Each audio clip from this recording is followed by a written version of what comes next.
Today we're going to talk about twins and siblings and about whether it's true that our behaviors are caused by our environments, as B.F. Skinner and others argued. So let's begin. In 1987, in the journal Behavioral and Brain Sciences, an interesting paper is published by a psychologist called Robert Plomin that generated a heck of a lot of attention.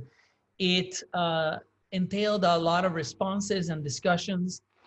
And the basic question that Plomin was asking is, why are siblings so very different? Think about yourselves, if you have sisters or brothers, and how similar you are to them.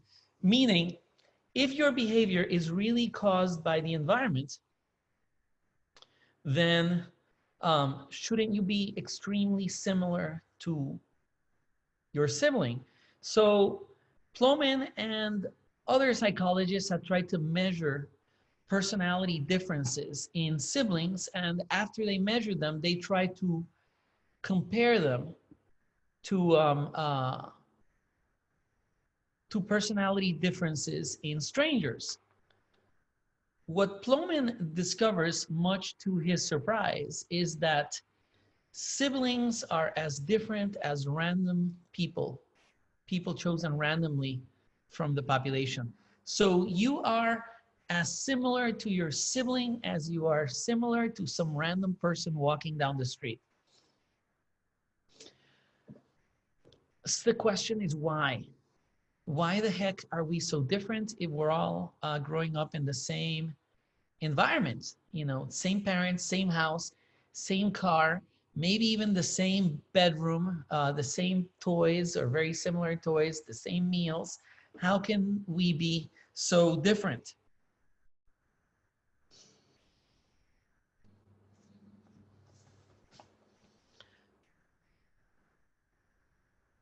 So one answer to this question, an answer explored by Plomin and multiple other psychologists, is that maybe the reason we're different is because in addition to the environment we share, which is the same house, the same parents, the same grandparents, the same school, we also have non-shared environments. In other words, you experience things that your brother and sister did not experience.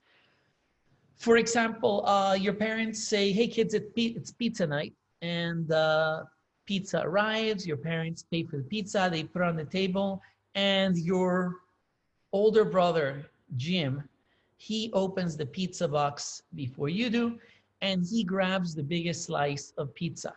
So you didn't have quite the same experience that Jim had. Jim had an experience of just being able to grab whichever slice he wanted. He chose the biggest one and he got it. You were the smaller sibling. You saw what your brother did. You felt a little bit bad about it. And you started to think there's a bit of a race going on because he started first. He got the biggest slice. If he finishes first, he's also going to get another one of the bigger slices. So you grab a big slice and you're experiencing this event quite differently from your brother. Now, your parents are not aware. Your parents just see that the pizza arrived and that both of you are eating pizza and they think everything's fine, everybody's happy, but they don't know that there's this secret struggle going on. Many other things are like that. One of the psychologists who discusses the work by Plomin is a guy called Marvin Zuckerman, a psychologist at Delaware. And he writes a paper with a very interesting, lively title, All Parents Are Environmentalists Until They Have Their Second Child. Published the same year in the same journal, Behavioral and Brain Sciences. The reason this is a great title is because it gives you this impression that, you know, families have their first baby, they take care of the baby grows up with a certain personality and certain behaviors, and the family thinks the reason this kid has these behaviors is because of us. We cared for this kid so much, and we gave this kid so much love that we have a wonderful kid. And we did this. We educated this kid. This kid is wonderful because of us. Then they have their second child. And they do everything that, or they think they do. They try to do everything they did with the firstborn. And they give the kid a lot of attention. They have a lot of experience now being parents. And maybe that second kid grows up being a little maniac, disobedient, disorganized, disrespectful. And now parents are really puzzled. They're like, how come, why is this happening? We gave this kid everything just as we gave to our firstborn. And it's as if he was born different. He was born with a different personality. So by saying that parents are environmentalists, that has nothing to do with the environment and the climate. What it means is it's another word for saying behaviorism. When we talked about behaviorism and we talked about B.F. Skinner, I said that behaviorism is a theory that your behaviors are affected and determined almost entirely by your surroundings, your environment, where you live, what your parents earn, that sort of stuff. So we could say all parents are behaviorists until they have their second child.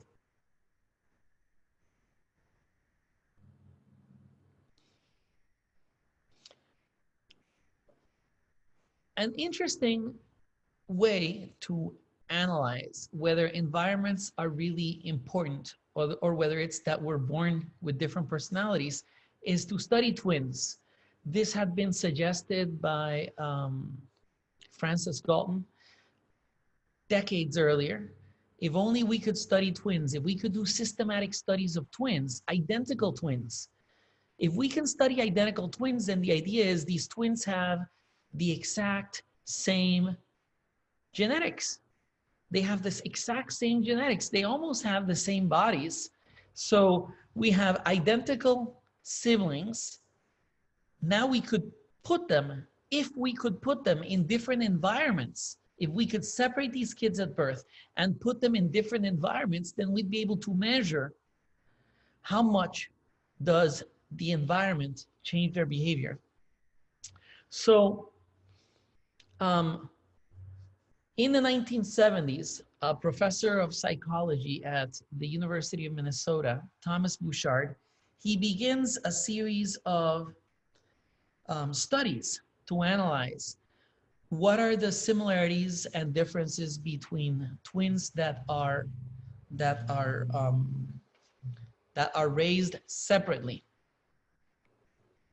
So, for example,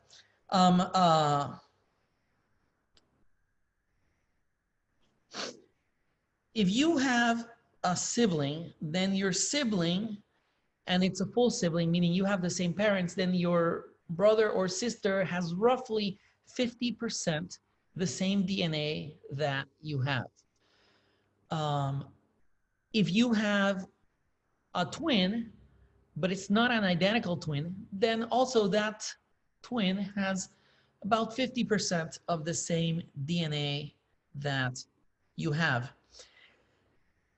If you have an identical twin, that is someone who is, comes from a single fertilized egg, both of you come from a single fertilized egg that's split, then you have, generally speaking, 100% of the same DNA. So if you are identical, we would expect that any differences in your behavior are caused because of the environment.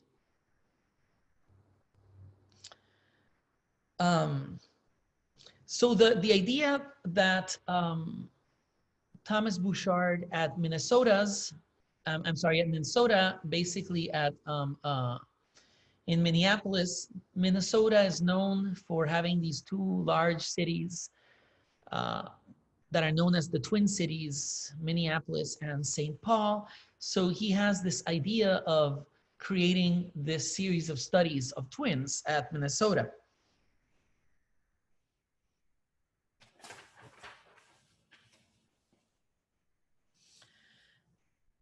Bouchard is from New Hampshire. He had his PhD from University of California, Berkeley.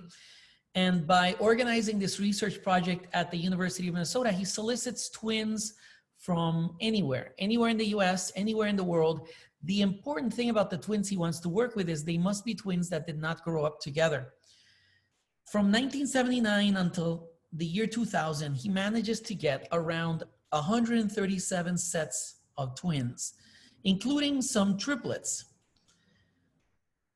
Many of them are identical twins. Some of them are so-called fraternal twins, meaning that they are dizygotic. They do not come from a single fertilized egg, but from two. In other words, fraternal twins are as similar as any random sibling, meaning they are 50% similar to you. So he recruits them and submits them to many, many hours of exams. In many cases, they got 50 hours of exams, including 6 verbal tests, several performance tests. They got IQ tests, they got personality tests, etc. So we have, for example, here we go, 79 till the year 2000. We have a study focused on twins separated at birth. He also analyzes a number who are not identical twins, but still. He gives them, for example, IQ testing, such as Raven's progressive matrices. These had been designed in the 1930s by by a guy called John Raven in England. And the idea is to try to measure general intelligence, measure reasoning in a way that does not involve language, culture, or other factors, such as reading skills. If you look at this diagram, for example, the question becomes, what figure should go here? And you can ask the test taker to actually draw it in. Draw the figure that you want here. And apparently the information for that is, well, we got these 3 squares, we got these 3 circles, and we've got these 2 tilted squares or diamonds. And for some people, it's straightforward. They look at it and they think, well, upper left, upper right, bottom right. And then they think this is kind of rotation. So the next one must be bottom left right there. The next one must be bottom left. However, if you look at this here, notice that what's going to happen is, because this one is tilted, even if you do think of this rotation, whatever you draw, for example, if you color this one, imagining that the colors are rotating, you're not going to get bottom left. So you do have to make a conceptual abstract jump to decide that what really matters, for example, here is some phenomena that I've described as rotation, that the dark square is moving towards the right and the bottom right. And thus we would draw a figure like this one, but we would color this figure. We can look at this in different ways. We can say, well, these 2, the upper ones are colored, and the bottom one is colored. Upper ones are colored and the bottom one is colored. What about here? What's happening here? So there are many ways to misunderstand these things.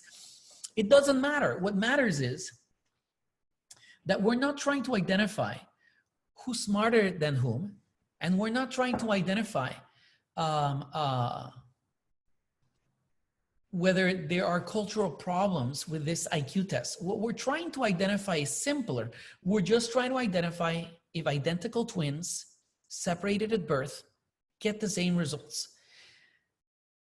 Bouchard gives scores of questions, personal questions, personality questions, IQ questions, family history questions to the siblings, the twins he has brought together. Many of these twins didn't even know each other, but they're found, they're brought together, and they're interviewed. And he finds, surprisingly, that many of them score very, very similarly in these exams and in the IQ tests.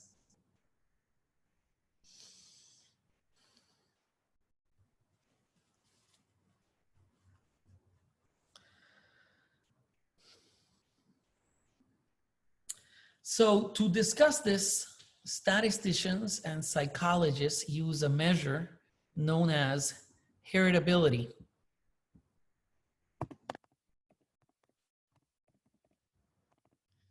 Heritability is a way to measure to what degree do you resemble your parents. It can have a score from 0 to 1. So for example,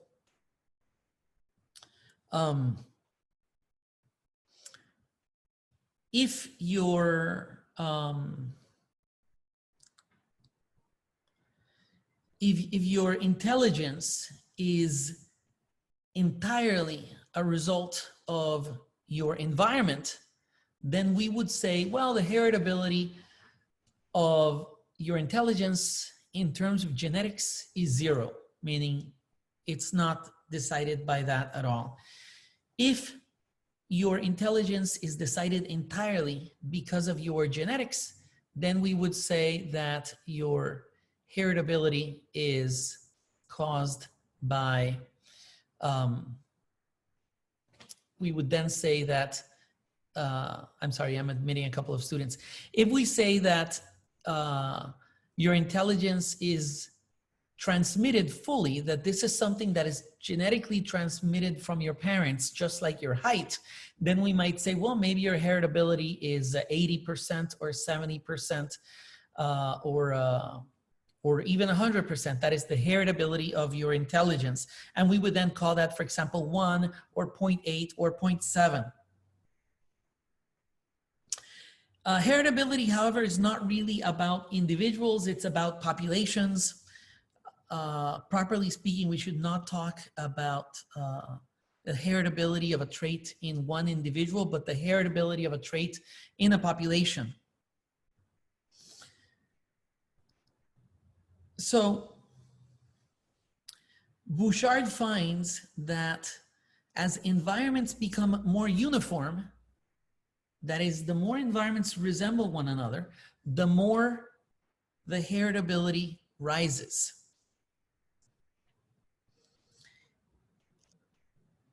So the paradoxical thing is, even though heritability seems to be a term that refers to inheritance, it's hard to dissociate it from your environment.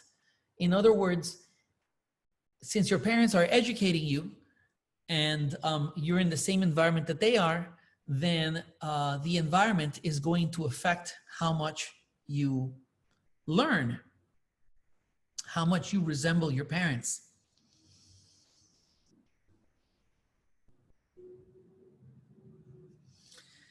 So,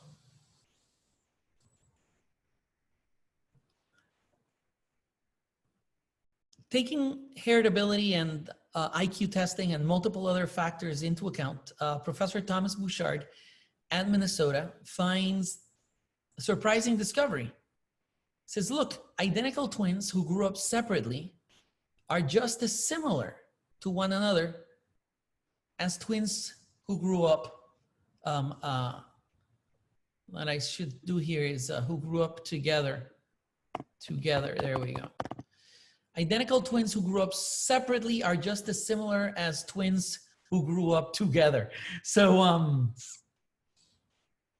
imagine you've got two identical twins and they're in the same house and everybody always talks about how similar they are. Oh my gosh, you guys are so similar. And now we say, well, why are they similar? Are they similar because they have identical DNA, or are they similar because they grew up in the same house, or because of both? We say, well, we can do a test to test that by separating them so that they have very different environments. And Bouchard finds, look, even if they have very different environments, they grew up in different states with different parents of different political parties and different religions, these siblings that are identical twins are super similar.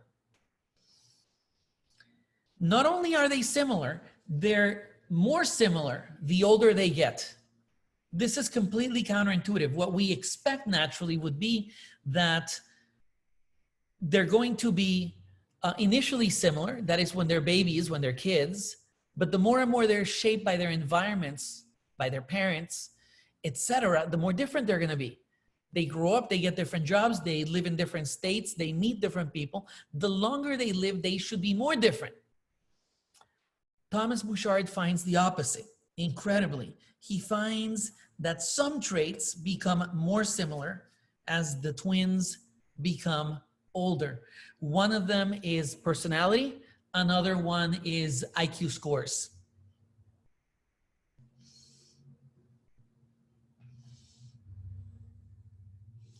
So he discusses some of these traits, for example, crime. Crime. Is there any correlation? Is there any connection, similarity between twins in terms of crime? Have you ever been arrested? Have you ever committed a fraud? Have you ever committed a felony? He measures crime in twins, and he finds that in identical twins, if one twin is a criminal, that is a convicted criminal, then the other twin is 1.5 times more likely to break the law. 1.5 times more likely.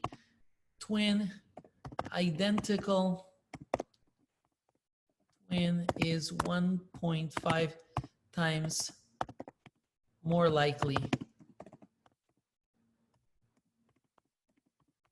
break the law. In other words, the identical twin is 50% more likely to break the law. More than who? Well, more likely to break the law than a fraternal twin, a non-identical twin, or just a sibling. The identical twin is 1.5 times more likely to break the law than the other sibling that's not an identical twin of these two. Imagining, of course, that we've got a family with 3 kids. 2 are identical twins, 1 is not a twin, and the 2 have this interesting correlation.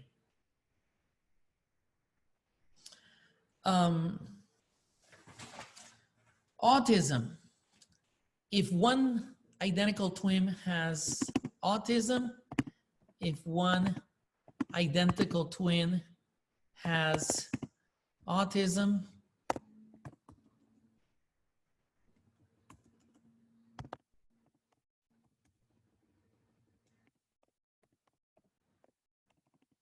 then there's a 70% chance that both have autism. There's a 70% chance.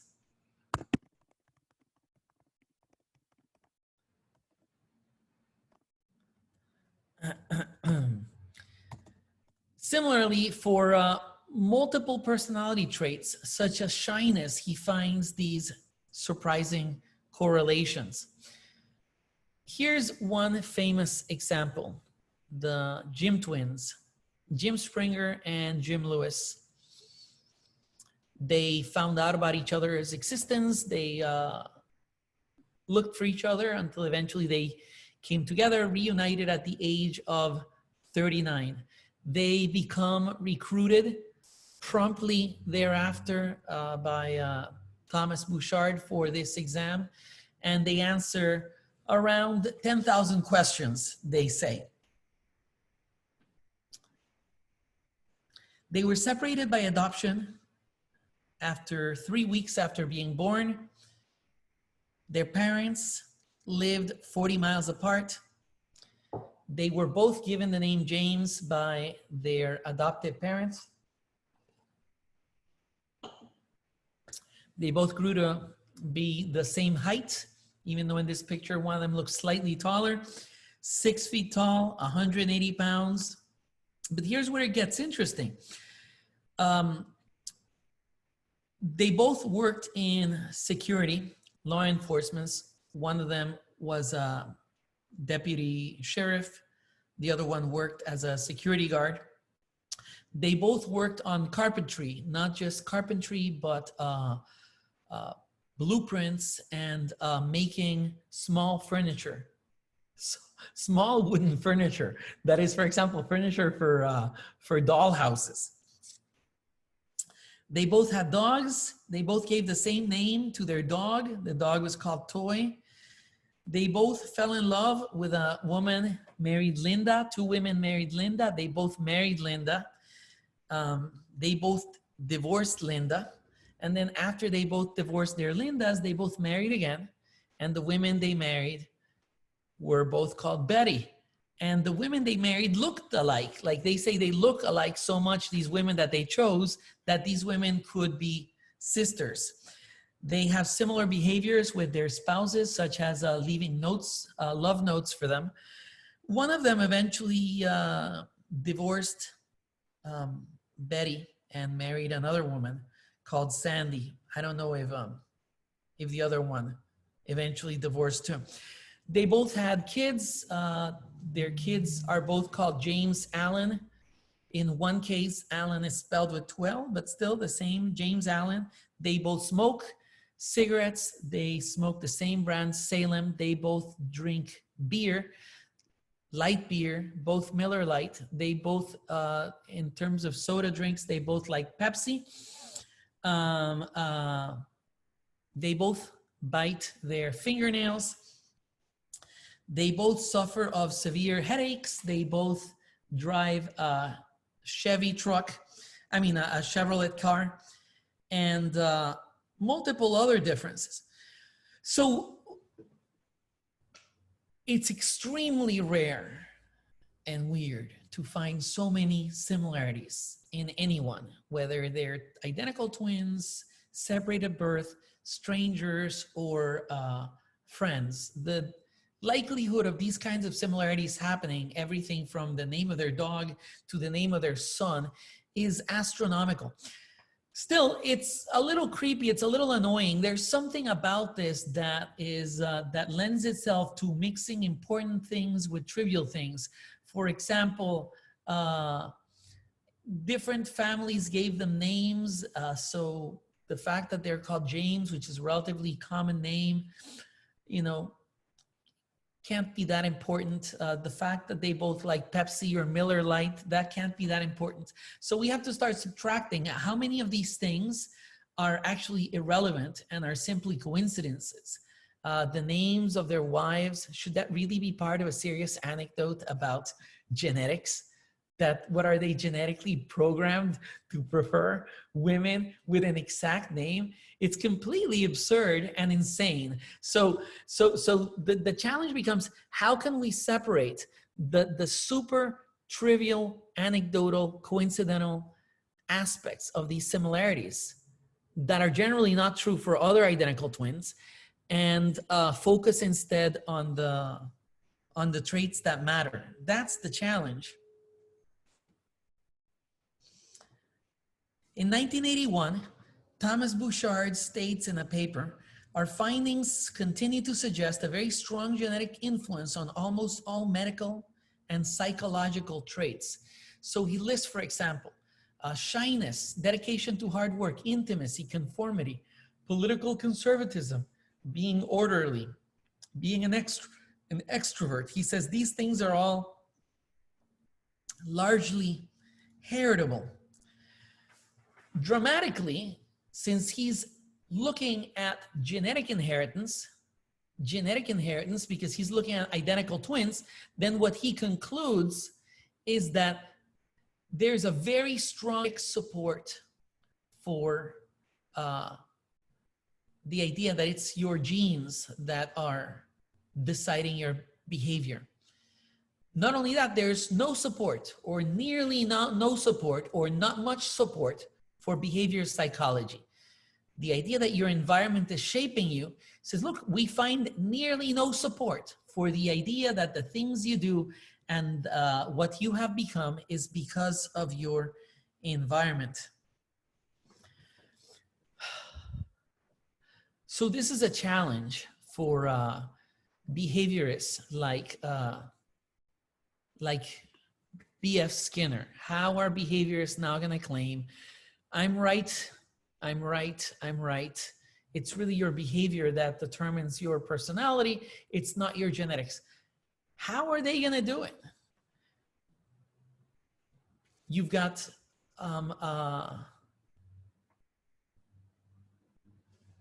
identical siblings in different environments, but they have the same behavior. How are you now going to say that it's the environment that, how are you now going to say that it's the environment that gives you the behaviors, the different behaviors?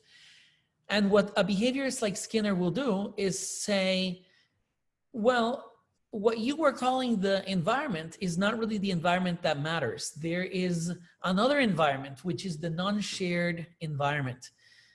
So for example, suppose that you've got two kids that are athletic. They're born strong and they grow well and tall. Maybe they're born early in the year, so they're bigger than other kids in the classroom. If this kid seems strong and athletic, it's very likely that the parents will give to this kid, what is it called? Soccer balls and baseballs, footballs, etc. It's almost as if the child elicits their own environment. If you're an active kid, you get more sports gifts. You get more opportunities to do sports. If you're a quiet, shy, withdrawn, kind of nerdy, then maybe you get more opportunities to have books and things. So the effect is that if the kids look alike, they're going to generate similar environments, meaning even if they grow up in different states, the fact that they look alike means that people will treat them in certain specific ways that are determined by culture. Culture will not treat them equally. So the effect is that even though the kids are being reared apart, even though they're growing apart 40 miles, 200 miles away from each other, there are ways whereby the environment can lead the similarities to increase, the similarities between these two kids. Let's go back to the shared screen. What about siblings that are not identical? And you guys were looking at some of that either last night or recently. Frank J. Solloway was originally a historian of science who became fascinated by behaviorist psychology. How do we explain differences and similarities between children? Especially, how do we explain the differences? Let me see for a moment here.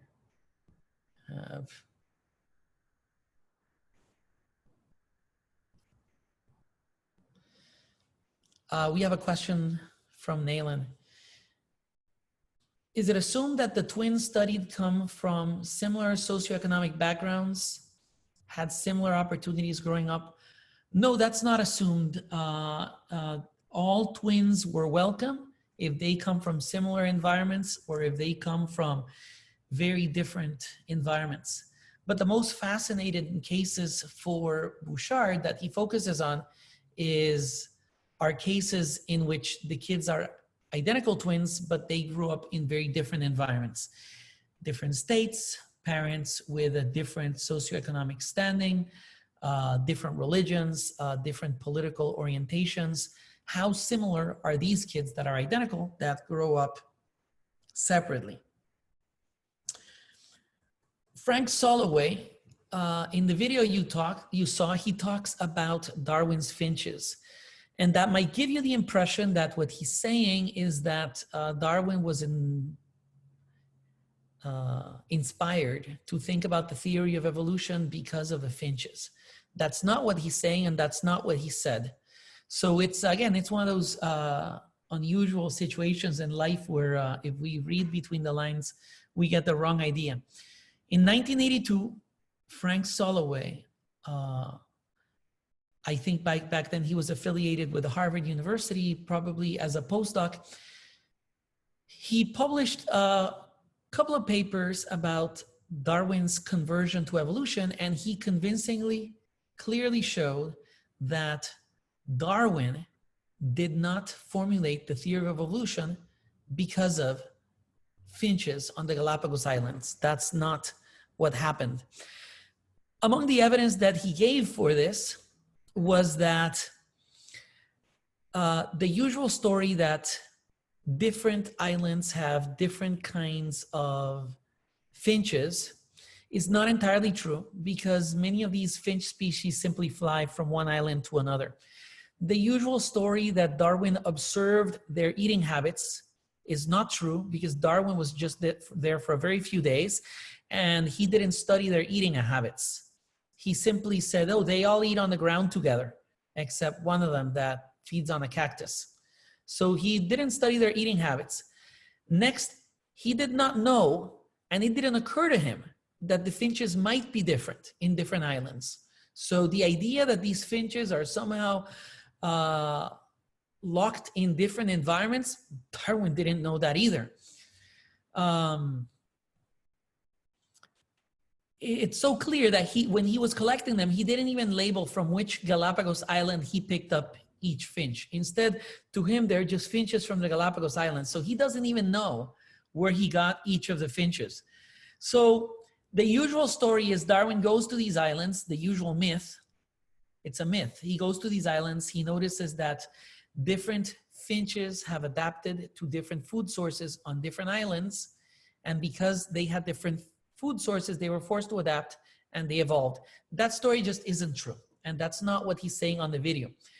What he's saying on the video, on the talk he gave, is entirely different. He's saying instead that the Darwin's finches, they're known as Darwin's finches because he collected them and he delivered them to an ornithologist in Great Britain. Darwin's finches are a wonderful illustration of the fact that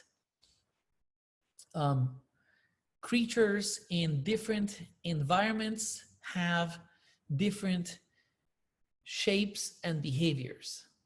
This is something that was established in the 20th century, not when Darwin was alive. So the fact that finches in the Galapagos have different behaviors that somehow match their environments, this is something that was done in the mid-20th century.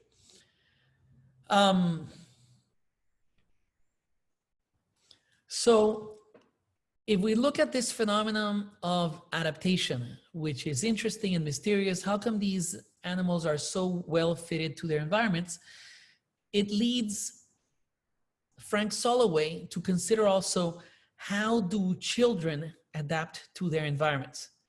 And the question we raised earlier, which is, why are siblings so different if they grow up in the same house? They grow up in the same environment, so why are they so different? Solloway becomes fascinated by the concept of birth order. They're different, he says, because they grew up in a sequence. One of them was born first, and another one was born later. Because one of them was born first, they encountered a totally different environment than what the second born encountered. Imagine that you're a new couple and you have your kid, your firstborn baby. It's your only baby and you've never been a parent before. So you invest enormous efforts to make sure that you take care of this baby. You only have one kid, so you hold your kid very carefully. You are very attentive to the schedule of meals, to changing its diapers, to teaching your kid. When your kid falls down, you rush to your kid. 4 years later, you have your second kid. And by then, you know that when your kid falls down, your kid's usually not going to get hurt. Your kid is too small. Kids are very resilient. The height from which they're falling, say a couple of feet down to the floor just doesn't have the acceleration, the height to cause major damage to the kid. So without realizing it, parents treat their two kids differently. Maybe they created a photo album of the baby, the first baby, with a lot of photographs and letters from everyone. For the second kid, not so much. Maybe they spent endless hours trying to teach the first kid. For the second kid, they think they're doing a lot, but they don't realize part of their time is being spent on the first kid. So it's physically impossible for them to spend the same amount of time on the first kid as on the second kid. Frank Solloway analyzes this. He says for 26 years, by 1996, he has finished and published his book about this. And the title of the book, as I had put up on the screen a moment ago, is Born to Rebel, meaning some of us are born to be rebellious. Other people are not. Some of us are born to be conservative and just accept things the way they are, accept the status quo. And the historical claim that Solloway is making is that if you look at conceptual revolutions, revolutions in science, revolutions in religion, these revolutions are mostly happening because of kids that were not the firstborn. The firstborns, he thinks, tends to accept the dogma, the order of their parents. He claims, and I don't know if it's true, but he claims that he studied 7,000 individuals in all of human history at different periods. He claims that this involves 1 million biographical data points. He claims that he analyzed 100 historical events to find out, is the leader of this event the oldest child or a later born? And he claims that in most cases, the leader of the revolution is someone who was born later. So for example, in the theory of evolution, published in 1859, Darwin is actually the 5th out of 6 siblings. So Solloway says it fits. Pretty much the same theory was being developed independently by another guy called Alfred Russel Wallace, who traveled to a different part of the world. And Wallace sent Darwin his paper in, I think, 1858. The point is, what about Wallace? He's a revolutionary, firstborn or later born. He's also the 5th kid in a family of 6 kids. What about the Protestant Reformation? Protestants rebelling against the Catholics. How many of Protestant leaders were later borns? Solloway says that for every later born who was a Protestant leader, there were 4.7 Protestant leaders who were, I'm sorry, I said it wrong. Solloway says that for every firstborn who is a leader in the Protestant Reformation, there are 4.7 who are later borns. In the French Revolution, later borns outnumber the others. In the Russian Revolution, later borns outnumber firstborns 3.2 to 1. In the Scientific Revolution, later borns outnumber firstborns 2.5 to 1. So let's go back to Solloway and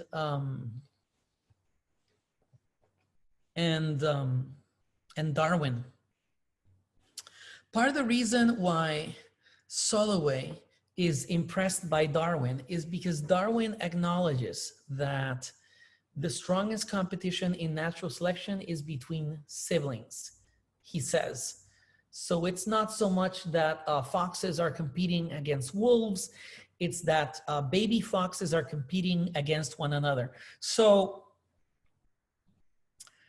Solloway latches onto this idea and he asks, how is this happening not so much in animals but in humans, that some of them are competing.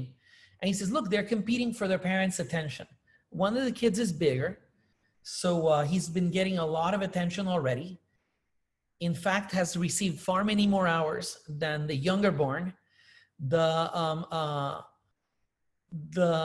older child has already kind of colonized certain parts of the house, maybe the individual room for the bigger kid, the bigger toys, etc. Certain rights are given to the older child, such as here, I'm going to give you the keys to the house because you're older and we trust you more because you're the older kid. The older kid is being treated differently with a lot of advantages, from getting the bigger slice of pizza to getting more food. Daniela mentions, for example, have you ever heard the firstborn tends to be shorter than the rest of the siblings because of more control from their parents? I've never heard that. I don't know. That sounds interesting. Christine says, when looking at birth order, does he take into consideration there is only one firstborn, multiple younger siblings?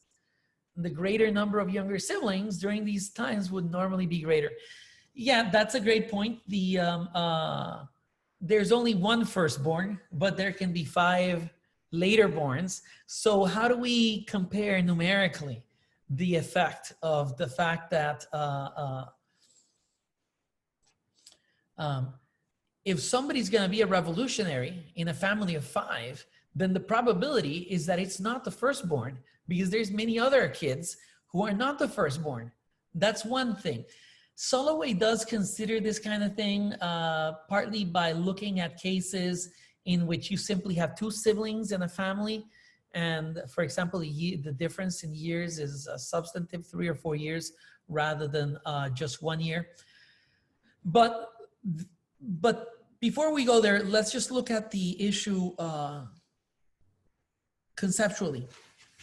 What he's saying conceptually is that kids, in fact, are competing for their parents' attentions.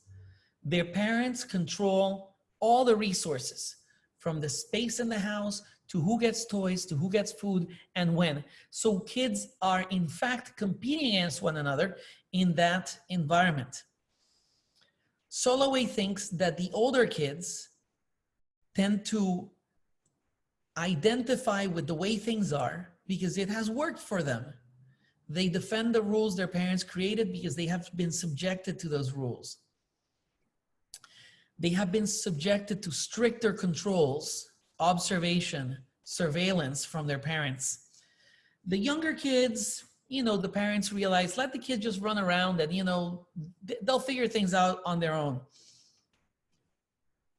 So the idea is whatever were the original differences between the kids, those differences become exaggerated because of the parents. So the parents, without doing it intentionally, are creating these niches, these spaces within the family, these spaces in the house where different kids are going to try to accommodate themselves. One of them becomes the kid that obeys and follows orders.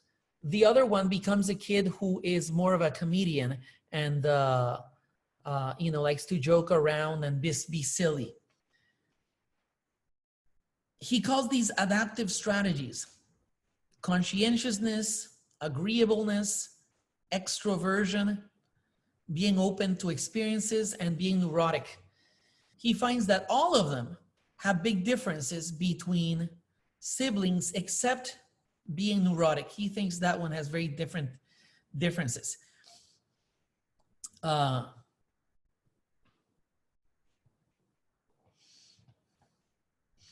So this is what he says about the kids who are born first. They are more conscientious, they obey more, they conform more, they are more aggressive, more confident, more ambitious. They act like surrogate parents. They demonstrate leadership, bossiness. He claims they have slightly higher IQs, say by 3 points, higher IQ than younger kids. He says that they receive greater parental investment, the firstborn.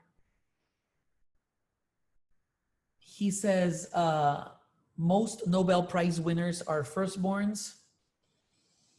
And he gives some examples of firstborns that are US presidents: Bill Clinton, Jimmy Carter, Winston Churchill in Great Britain. Another example, for example, Hillary Clinton has 2 younger brothers. So she would fit the stereotype of leadership that Solloway is trying to force on things. Similarly, in the case of later borns, Donald Trump is the 4th of 5th siblings. And you can see that he is less respectful of propriety, of standard rules and norms and conformity. He's more of a loose cannon in his behavior. Solloway says, well, that's kind of a trait of the later born. However, he says that later borns are more agreeable. I'm not sure that that matches Trump. He says that they are very sociable. They look for an open niche. Many of them become winners of the Nobel Peace Prize.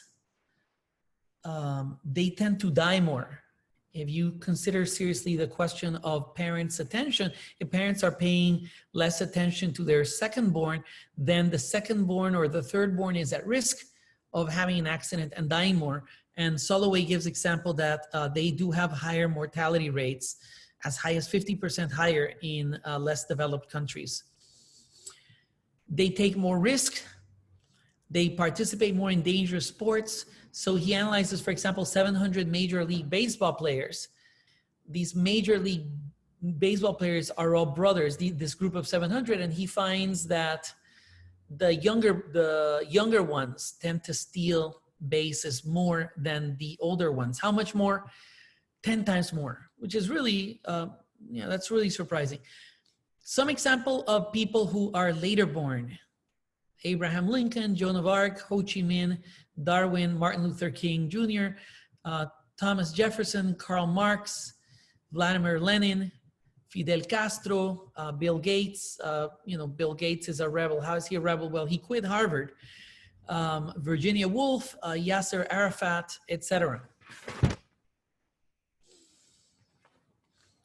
So going back to let me just look at a couple of questions quickly.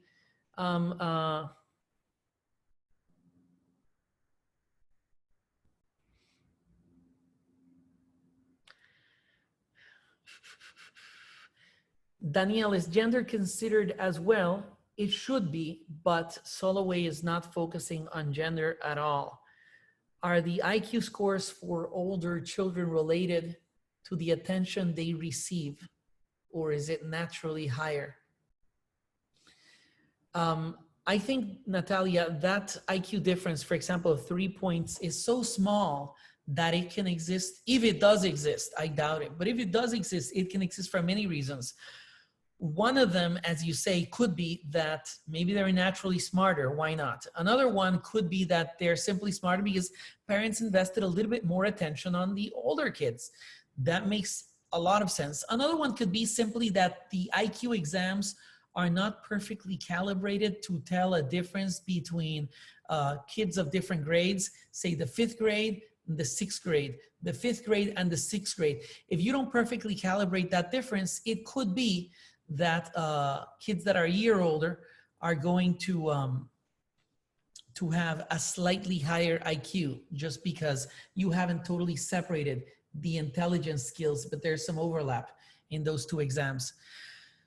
Let me try to wind this down so we can now talk informally, but here we go back to a shared screen. Is he right? The book is Born to Rebel: Birth Order, Family Dynamics, Creative Lives. Many firstborns defend the status quo. Many laterborns tend to rebel against conventions. Solloway admits that birth order is fallible, meaning you can't just decide someone's personality because of their birth order. You cannot predict that in every family, whoever was born first is the most law-abiding person. You can't do that. He admits it. What he's saying, however, he's saying that it's the least fallible predictor of personality traits, in addition to some very major ones, such as gender. So here we have one critic, sociologist Dalton Conley. He published a book titled The Pecking Order, in which he criticized some of these ideas. 2004, the book is published, Which Siblings Succeed and Why. Again, the main title is The Pecking Order. He says, sure, birth order is important, but there are many other factors that are far more important. For example, gender expectations. If your parents die early, if you lose your father or your mother, if your family suffers economic shocks, you go from being middle class to being poor or something of the sort. What is the economic cost of education, your geographic mobility, religious orientation, sexual orientation? Do your parents get divorced? And any of many other random things. So Conley thinks, look, this issue of birth order is important, but it's not as important as many other things.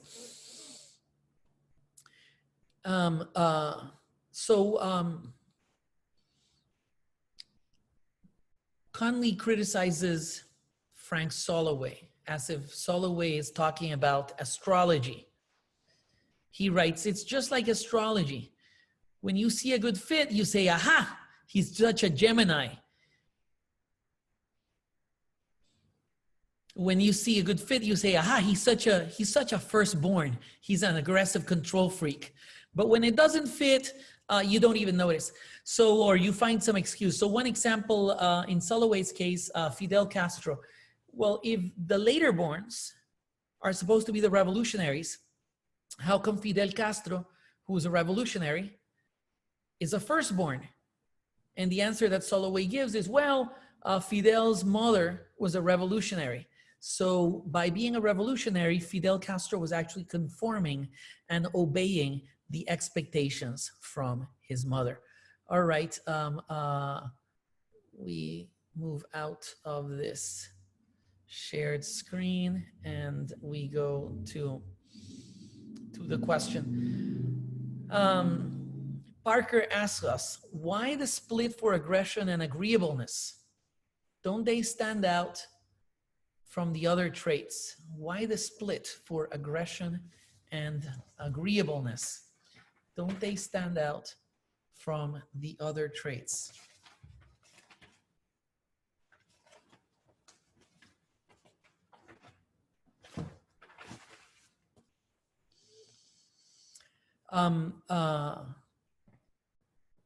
The point is the following.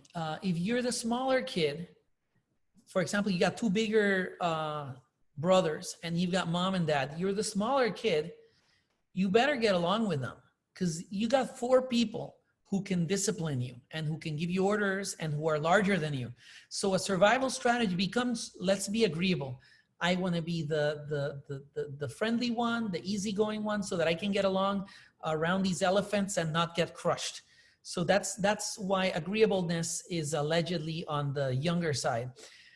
Aggression is allegedly on the side of the firstborn because the firstborns take more command.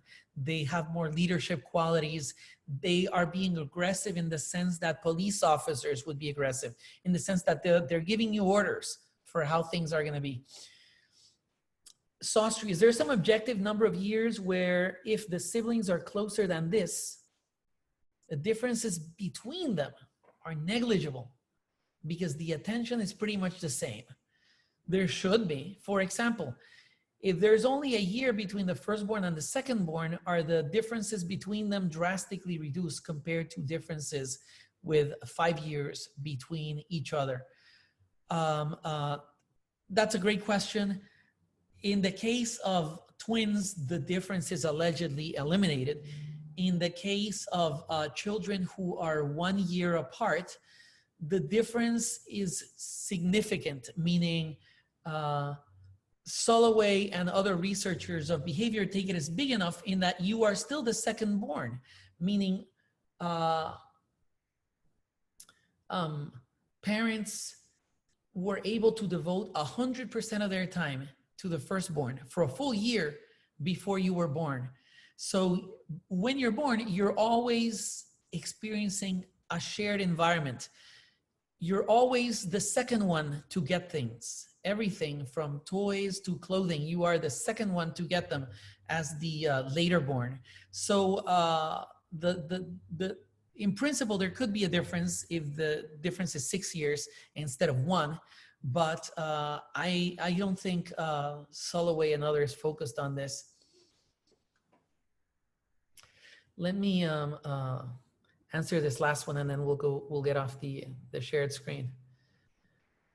It's does he include only children in the study of firstborns? No, and that's a big problem. Jackson asked this question. It's a really good question. Does he include only children? No, he's including countless many adults and countless many historical figures from many countries in human history. So the problem is the following. Some psychologists complain, look, you're cherry picking your evidence, you're cherry picking your data, because if we really want to test for birth order, we need a sample population. For example, we need a study that focuses on 500 pairs of siblings. All of them are 2 years apart, and all of them are in, I don't know, the state of Ohio. You see, that would be an interesting study. Now let's do a survey of these 500 pairs of siblings to ask them, which of these 2 siblings is more of a rebel, and which one is more aggressive, and which one is more obedient? Solloway didn't do that. Solloway didn't do that. So that's a big problem with his study. If instead you're looking at historical figures, then the problem is, where's your data? I want to see your list of all Protestant leaders who you say were the firstborns and all who you say are the secondborn. If you give that to someone who's a historian of the Protestant Revolution, that historian would probably instantly say, well, you didn't include such and such. You didn't include such and such. You didn't include such and such. I'm not convinced. I don't think you did a good job because you included people you should not include, and you did not include important people. So with that thought, I leave you. I think that's enough, and we have reached the end of the class. I'm not going to eliminate the meeting in case some of you want to ask me some live questions, but I'm gonna end the recording.